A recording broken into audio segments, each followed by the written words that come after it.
Hi, and welcome back to my three-part series, New Year, Pole New You. Part 1 was all about setting up your home studio. Part 2 is going to be choosing a pole studio. You've seen tons of videos online of pole dancers and aerialists, and you've decided to join them. Congratulations! Entering the world of aerial arts is a magnificent and sweaty journey. Maybe there's absolutely no way you can set up a pole in your own home, or maybe you do have a home pole but you want in-person instruction as well. Today I'm going to tell you how to choose a pole studio that will fulfill your pole dreams.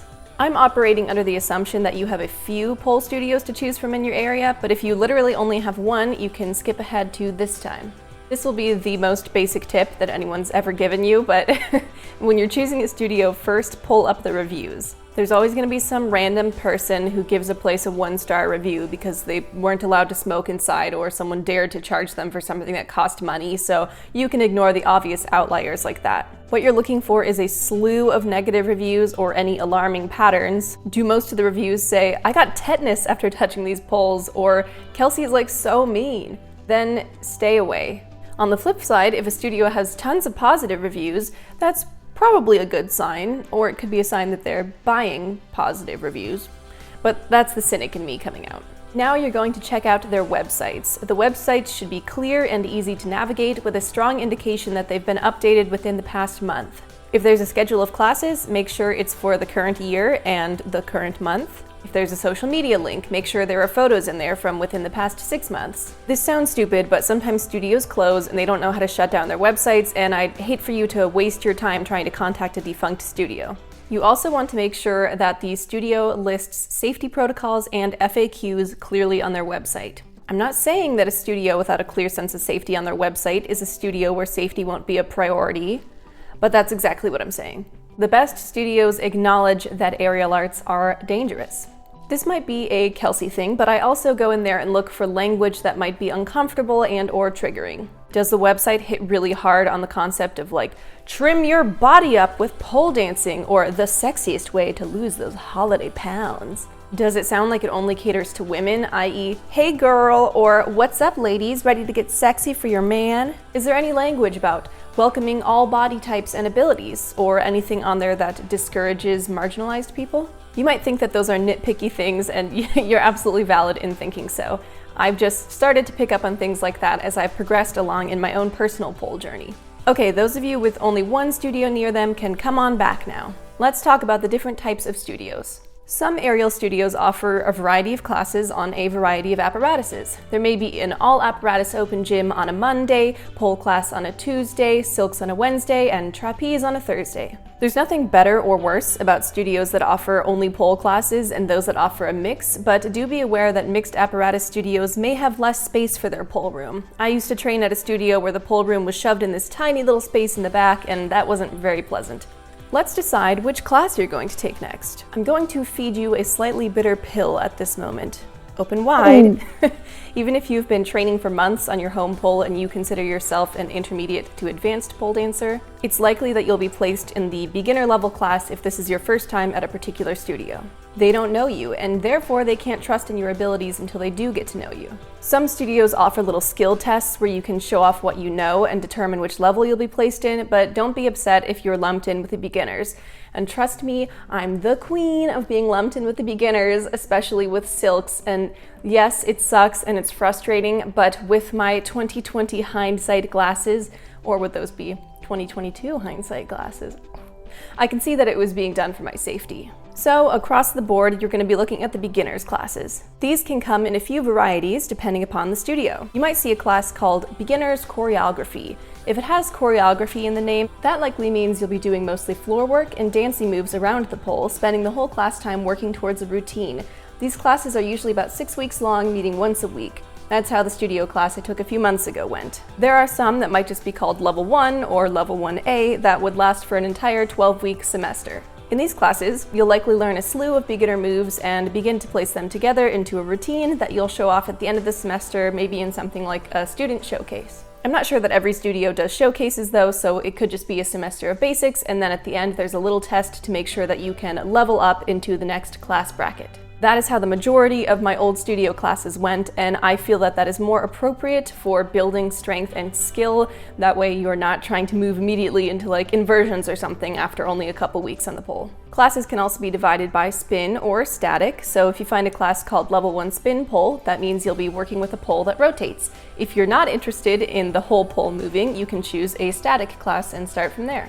Alternatively, instead of choosing a class based on the content, you could choose one based on the instructor. If a studio has multiple instructors, which most studios do, you should find their bios and photographs listed on their website.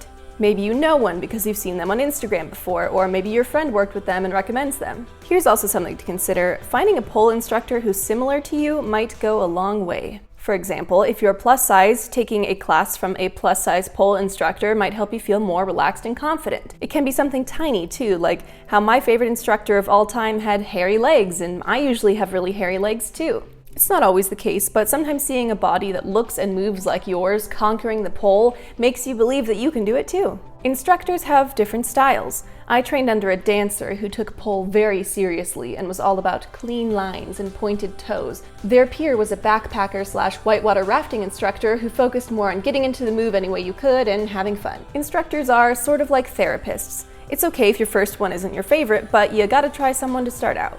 If all else fails, just choose the class that fits most neatly into your schedule that you know you can commit to. You're probably going to pay good money for this, at least $15 American per session, so if you're scheduling it on a day that you're usually busy, you're going to be missing it and essentially throwing your money away and then frustrating your instructor who has to keep catching you up. A good way to get to know a studio before class begins is to attend either a student showcase or an open gym event if they have them. If their student showcases are open to the public, go check one out and see what their students have accomplished. But even more useful and fun is attending an open gym. I'm not really sure if these are happening during the pandemic, but back in my day, the studios in town used to have an open gym at least once a semester. It's a 4 or 5 hour block of time in which the studio opens its doors to everyone, and all the instructors are there to help you play on the apparatuses and figure out which one you want to start taking classes for. And there should be instructors there. If you ever show up for an open gym and there's nobody to show you how to work the apparatuses, you turn around and you walk right back out. If there's no open gyms available, ask if you can tour the studio first, or maybe they have a virtual tour on their website. Here are the things that you're looking out for.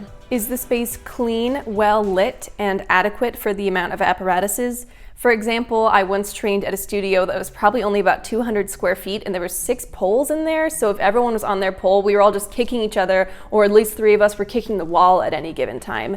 I will not be returning there. Is the safety equipment obvious, plentiful, and in good shape? If you're in the pole room, you better see a stack of real pole mats, not yoga mats, sitting in the corner, and there should be at least 1 bottle of rubbing alcohol for wiping down the poles.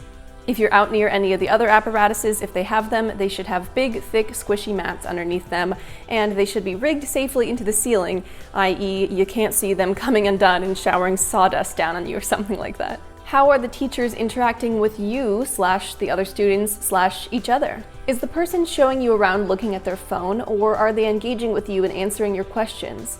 If they're helping someone else learn a basic trick during an open gym, are they getting impatient with them?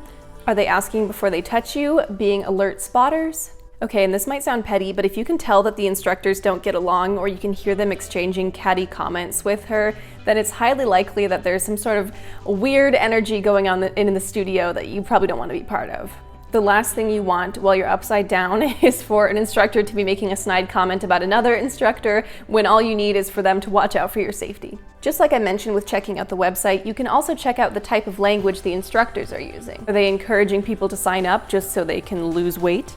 Are they rolling their eyes at anyone who's struggling? Are they making comments about their own bodies in a way that tells you that they'll soon be projecting their insecurities onto you? I know, this is like so much to keep track of during your first visit, but honestly, a lot of this stuff isn't even conscious. Your intuition will tell you something is wrong, and your gut will let you know that something's off even before your brain picks up on it. It's not all bad. Please don't think it's all bad. Here are some green flags to look out for. 1, the studio makes you sign a waiver before even playing at their open gym. The best studios, like I said, know that aerial arts are dangerous and that safety is nothing to sneeze at. Yes, the waiver is so they can't be held liable, but it also shows that they understand safety and legality. And if they don't budge about making you sign a legal document, they're not likely to budge about other important safety measures. 2, the instructors share their pronouns and wear name tags. And you might be rolling your eyes right now like, this damn snowflake cares so much about pronouns. But it's such a small thing that can make a big difference. I mean, first of all, just having their name like literally attached to them helps alleviate confusion, and having their pronouns loud and clear establishes a pattern for their class. Your pronouns will be noted and respected. 3, you can see or smell evidence of cleaning equipment at the studio. Does the place smell like dirty sock, or does it smell like Lysol wipe? Is there a well-used mop bucket resting against the wall? Are there masks for students to grab? Any place that's being regularly cleaned, especially in these times, is a place that you want to go to. 4, strippers are teaching the pole classes. This green flag is a little more out there for some of you, I know, but as I've said at length now, strippers created the sport as we know it, and there's no shame in being a stripper.